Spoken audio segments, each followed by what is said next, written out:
appuntamento i consigli di Brando con Brando Pacinto, che ci degna ancora una volta della sua cultura di appassionato cinefilo. Di neofita. No, beh, che cosa ci hai portato oggi, Brando? Allora, sono altri, in realtà sono l'altra parte degli stessi che avevo portato l'altra volta, levando quelli di cui abbiamo parlato, però mi interesserebbe, siccome l'altra volta l'ho scelti io, Stavolta mi piacerebbe che li scegliessi cieca. tu. No, perché magari o c'è qualcosa che ti interessa o non lo so, c'è qualcosa che ti ispira. Sì, guarda, già vedo qualcosa. Vai. Vado? Allora, inizierei con This Is England. Stiamo in Yes. telecamera. Allora, dici un po'. è un film meraviglioso, ovviamente come è ben chiaro già dalla copertina parla della sottocultura skinhead nei sobborghi inglesi. È un film che poi ha fatto un giro incredibile tra Berlino e mille altri festival. È diventato poi a tutti gli effetti un cult. La storia è molto semplice. Parla di un ragazzo molto giovane che trova in questa comunità che è un po' la raffigurazione della rabbia dei lavoratori e del proletariato inglese. Trova un luogo dove fare gruppo, dove essere se stesso, cosa che non riusciva a essere dentro casa sua. È un po' diciamo anche un cliché di un'età, no? Tanti film parlano dell'adolescenza e del post-adolescenza come momento di grande ribellione nei confronti della famiglia, di ciò che ci opprime. La cosa interessante di questo film è che lo fa inserendosi in un mondo specifico, che è quello degli skin. Colonna sonora. Ho letto Ludovico Einaudi. Ludovico Einaudi che scrive le musiche diciamo di commento. E poi ci sono tutta una serie di musiche diegetiche che fanno parte della cultura ska, punk, dub, quindi insomma una colonna sonora molto molto importante. Insomma, io poi amo follemente l'immaginario e lo stile degli skinhead. Ma quindi in che anni è ambientato? È ambientato, se non sbaglio, negli anni 80, sì, bellissimo. nell'83, quindi nel pieno fermento di quella sottocultura. C'è il protagonista, il ragazzino che ha, mi sembra, intorno ai 12-13 anni, che è incredibile. Come tutti i ragazzini inglesi o i ragazzini interpreti che o insomma stonano o sono incredibili. Lui, che tra l'altro non mi ricordo neanche come si chiama, Thomas Turgoose.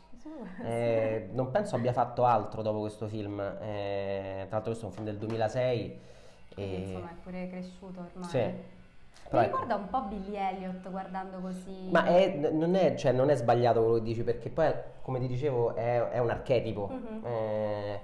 E tra l'altro è ambientato in dei luoghi ovviamente simili, cioè queste cittadine inglesi. Sì, diciamo la grande urbanizzazione inglese che si è espansa e che è arrivata fino alle campagne, questi diciamo sobborghi grigi, però con le campagne accanto, muretti di mattone, che sono molto tipiche di quei luoghi. Per esempio c'è un altro film che parla cioè diciamo che è ambientato nello stesso mondo, che è Fish Tank, di Andrea Arnold, che ai più forse è conosciuta per American Honey, che è un altro film. Pure. Esatto, questo insomma c'è Michael Fassbender che fa un ruolo insomma piccolino e parla sempre di una ragazza quindicenne che ha una vita, che ha una vita molto complessa, e viene da una famiglia molto povera dei sobborghi inglesi e, e la Arnold, per esempio, mentre This is England è un film che a tratti eh, secondo me rimarca anche un certo tipo di romanticismo verso l'adolescenza e di speranza. Fish Tank è un film molto crudo, molto duro e Andrea Arnold, che è una regista affezionata a quelle tematiche lì, lo racconta estremamente bene, inserendoci sempre degli elementi di realismo magico, inserisce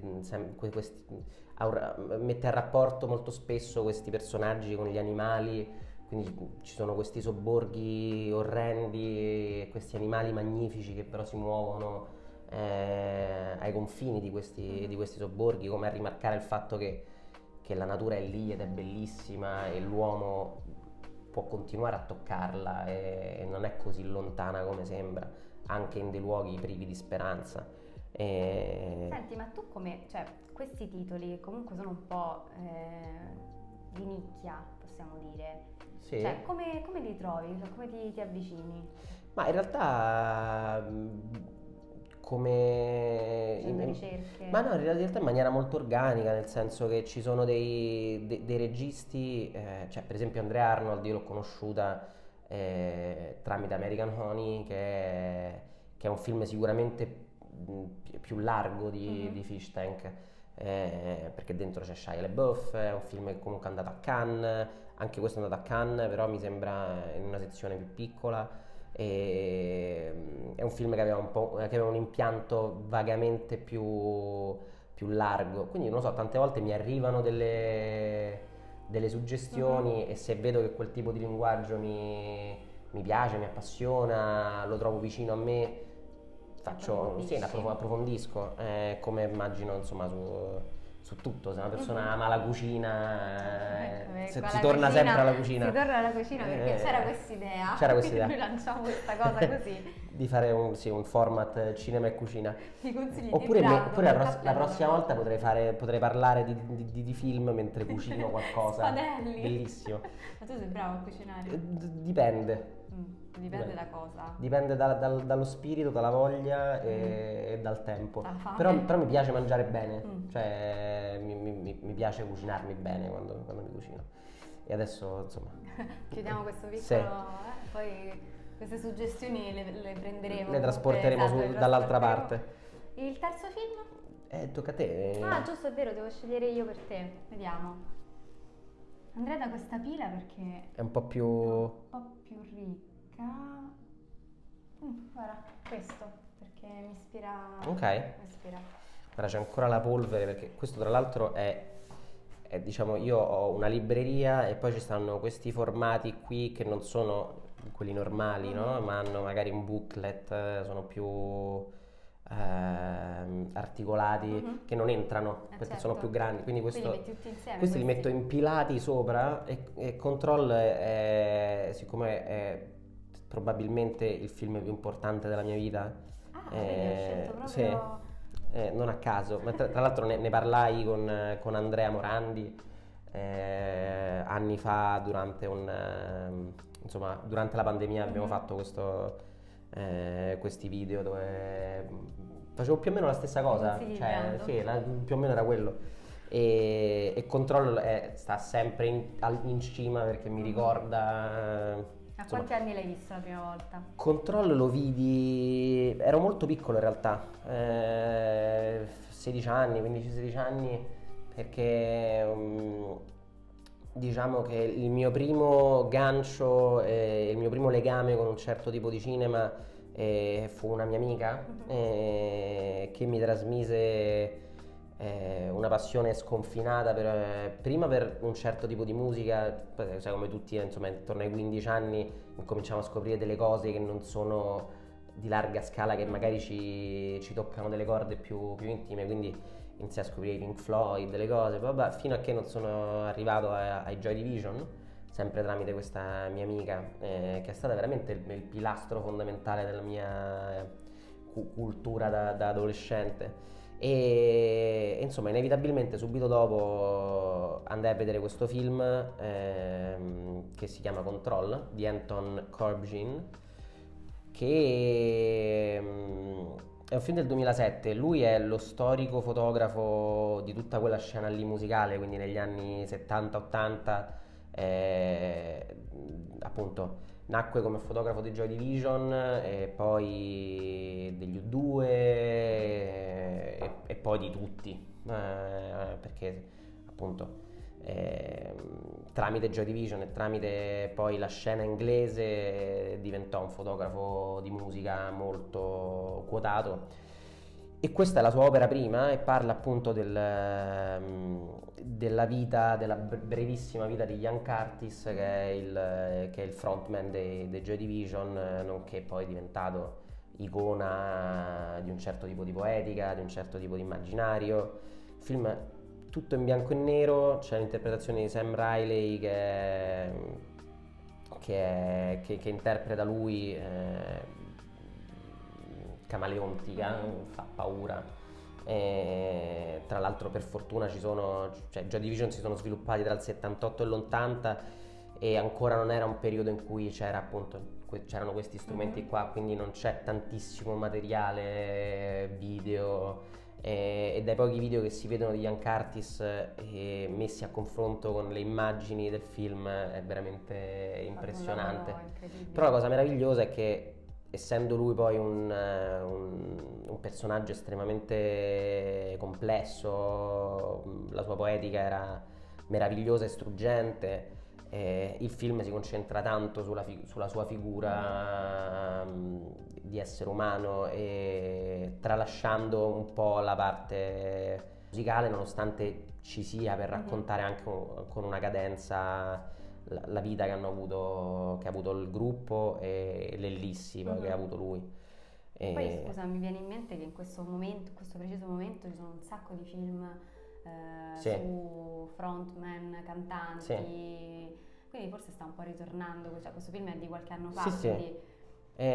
no, ma guarda, è una cosa, io non so per quale motivo, diciamo che i primi film che ho amato hanno un legame molto forte con la musica, che sono stato e sono tuttora un grande amante della musica e della cultura musicale, e ho sempre trovato una forza enorme nella collisione dei due mondi. Quindi i film che parlano di musica fatti bene sono secondo me appunto incredibili.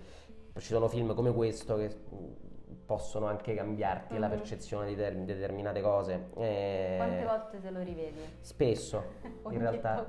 Almeno una volta l'anno me lo vedo. Ah, vabbè, dai, pensavo di più. Poi questo, come quello che raccontavo l'altra volta a Dario, ci sono dei punti, delle scene specifiche che mi rivedo con più costanza, perché proprio in questo nello specifico c'è una scena che mi gasa tantissimo. Ce la vuoi raccontare o è spoiler? Ma no, in realtà non succede niente, cioè lui che cammina per Macclesfield, che è il paese dove viveva, con una sigaretta in bocca, però c'è appoggiato sotto un brano di Joy Division che si chiama No Love Lost, che ha questo crescendo incredibile, e c'è questa scena che secondo me è una delle rappresentazioni massime di quanto musica e immagini, se messe bene una accanto all'altra, possano creare un effetto sublime, cioè possano elevarsi a vicenda, no? Quindi